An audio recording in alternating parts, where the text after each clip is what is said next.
జీవనయానంలో శ్రమ కొలిమిలో ఉన్నప్పుడు ప్రత్యక్షత ఉంది, యాత్ర ముగించు వేళ ప్రత్యక్షత ఉంది. ఈ రెండు సందర్భాలే కాకుండా ప్రత్యేకంగా ఆయన సన్నిధిని కోరుకొని కనిపెడితే కూడా ఆయన ప్రత్యక్షత, ఆయన స్పర్శ మనకు అందుతుంది.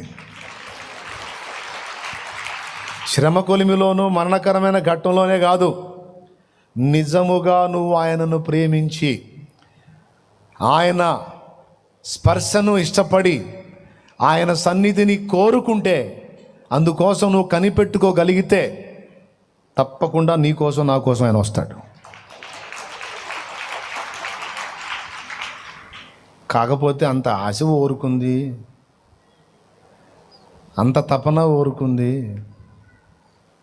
అంత ఇంట్రెస్ట్ ఊరుకుంది. అదంతా ముసలోళ్ళు చేసిన పని.